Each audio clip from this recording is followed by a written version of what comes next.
एक बार मेरे कहने पर इस तरह सालन बनाए, फिर आप बार बार बनाएंगे, दूसरों की फरमाइश पर और सबका दिल जीत लें।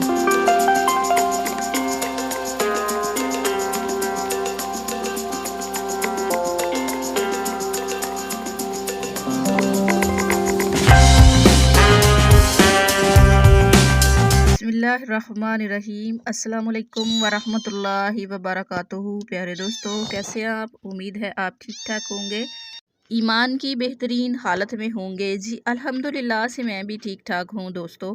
जैसा कि आपने स्टार्टिंग में देख लिया कि मेथी आज हम अल्हम्दुलिल्लाह से बनाने लगे हैं इंशाल्लाह से, और आप लोगों से मेथी किस तरह हम बनाते हैं शेयर करने लगे हैं। आप लोग भी देखिएगा, बिल्कुल न्यू स्टाइल है आप लोगों के लिए, बट हम तो बहुत देर से ये ऐसे ही बना रहे हैं, सदियों से। आलू मेथी को मैंने धो के काट लिया है अच्छे तरीके से, और आप इसको मतलब बाज़ लोग जो है ना खाली पत्तों को लेते हैं और उबालते हैं, मैं इसको उबालूंगी नहीं। और जी यहाँ पे मैंने घी को गरम कर लिया है अच्छे तरीके से, और इसके अंदर मैंने नमक मिर्च हल्दी थोड़ी और ज़ीरा और धनिया जो है ना वो थोड़ा डाला है।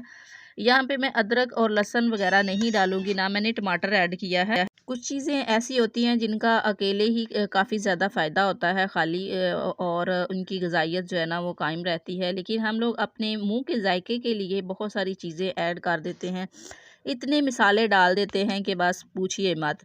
और जी यहाँ पे मैंने पहले नमक मिर्च भूनी है, फ्राई की है, मिर्च की जो तीखापन है उसको ख़त्म किया है, और अब प्याज डाला है। आपने ध्यान से देखना है इसको कि मैंने अब प्याज डाला है, और प्याज अल्हम्दुलिल्लाह से नरम भी हो गया है, गल भी गया है, और बिल्कुल सही लग रहा है। यहाँ पे मैंने सब्ज़ी जो है ना अपनी ऐड कर दी है, आलू मेथी जो मैंने काट के रखी थी, और अब ढक्कन को बंद कर दूंगी, यानी कि इसको दम दे दूंगी। थोड़ा सा मैंने पानी लगाया है और इसे पकने दूंगी कुछ देर तक, 10 से 15 मिनट तक पकने दूंगी, क्योंकि मेथी है मैंने उबाली नहीं है, इसको गलने में थोड़ा टाइम ज़ाहिर लगेगा। और मेरे साथ ना अक्सर ये मसला होता है कि मेरे जो पोटैटो है ना वो थोड़े सख्त रह जाते हैं, ये जो मोटे मोटे होते हैं। तो बरीक पोटैटो मैं काटती हूँ, बच्चों को बरीक पसंद है, लेकिन मेरे हस्बैंड को थोड़े मोटे पोटैटो कटे हुए पसंद हैं, तो ये ना फिर इस तरह से रह जाते हैं, पानी थोड़ा लगाना पड़ता है। बाद सब्ज़ियाँ ऐसी होती हैं जिनको पानी लगाने से उनका कलर ख़राब हो जाता है। जी आपने देखा कि हमने इसको ढक्कन उठा के पहले देखा और पानी था उसमें, तो फिर मैंने इस ढक्कन को बंद कर दिया। थोड़ी देर के लिए मैंने दोबारा दम दिया, इसको दम पे रखा, तो अब मुझे पता चला, आवाज़ से पता चल गया कि इसका पानी जो है ना वो खुश्क हो चुका है। अब ये भुनने के काबिल हो गया। अब इसको हम अच्छी तरीके से फ्राई करेंगे, और जैसे ही हम फ्राई करते जा रहे हैं साथ ही साथ जो है ना चम्मच के साथ मैं उसको बारीक कर रही हूँ मेथी को, और प्याज भी अंदर से बारीक हो रहे हैं। आप चम्मच दूसरा भी ले सकते हैं, आप लोगों के पास तो नॉन स्टिक वगैरह भी होंगे, और या फिर रबड़ का जो चम्मच है वो भी लोग इस्तेमाल करते हैं, और मेरे पास ये चम्मच मुझे ज़्यादा इजी लगता है। जब मैं फ्राई कर रही होती है चीज़ को, तो उसके बाद मैं जो ना वो कड़छी या डोई लकड़ी की इस्तेमाल करती हूँ, तो आप वो भी ले सकते हैं।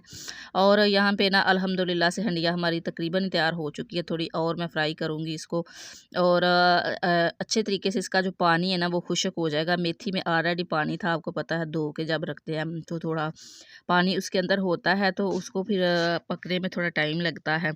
और मेथी के जी बहुत ज़्यादा फ़ायदे हैं माशाल्लाह से, और अल्लाह के नबी ने भी फरमाया है कि अपने खानों में मेथी का सालन जो है ना वो इस्तेमाल किया करें, और जब जन्नत में खाने मिलेंगे, सालन मिलेंगे, तो उनमें भी एक सालन जो है ना वो मेथी का होगा।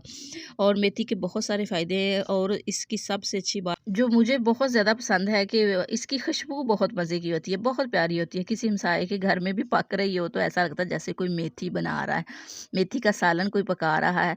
बहुत दिल को खुश करती है इसकी खुशबू, ऐसे दिल करता है कि बिल्कुल अंदर उतार लें अपने। हमारे यहाँ तो मेथी के सालन के साथ कच्चा दूध भी इस्तेमाल किया जाता है, साथ साथ रोटी के। ये थी हमारी आज की शेयरिंग। अल्लाह हाफिज़।